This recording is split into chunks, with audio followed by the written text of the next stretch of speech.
এই মুহূর্তে সবচেয়ে বড় খবর, 18 জানুয়ারি থেকে 12 ফেব্রুয়ারি পর্যন্ত লকডাউন। বড় ঘোষণা রাজ্য সরকারের।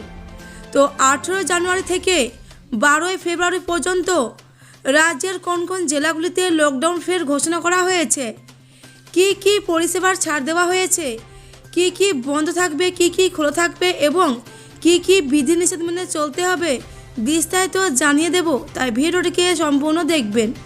ভিডিওটি ভালো লাগলে লাইক করবেন আর চ্যানেলটিকে সাবস্ক্রাইব করে পাশের বেল আইকনটিতে প্রেস করে আমাদের সাথে থাকবেন। তো চলুন এবার দেখে নেওয়া যাক। উত্তর 24 পরগনায় জেলায় লাফিয়ে বাড়ছে সংক্রমণ।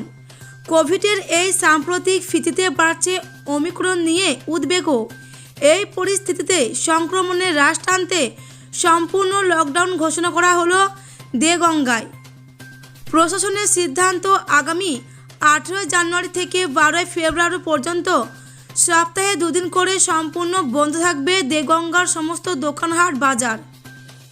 উত্তর 24 পরগনায় সংক্রমণের হারও ঊর্ধ্বমুখী। দেগঙ্গাতেও অনেক বেড়ে গিয়েছে সম্প্রতি। এই প্রেক্ষিতেই দেগঙ্গার 13টি গ্রাম পঞ্চায়েতের প্রধান সমস্ত বাজার কমিটিকে নিয়ে দেগঙ্গার বিডিও অফিসে বৈঠক করেন। BDO Subrata Mallick, SDPO Samajit Barua. ওই বৈঠকে সিদ্ধান্ত হয়, রাজ্যে ব্যাপকভাবে সংক্রমণ ছড়াচ্ছে।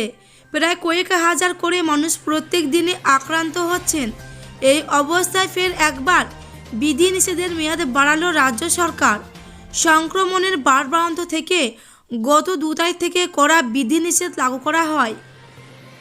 রাজ্যে প্রত্যেক দিনই কার্যত 22,000 কম বেশি মানুষ করোনা আক্রান্ত হচ্ছেন।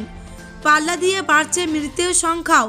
আর সেখানে দাঁড়িয়ে গঙ্গাসাগর মেলা নিয়ে কম বিতর্ক তৈরি হয়নি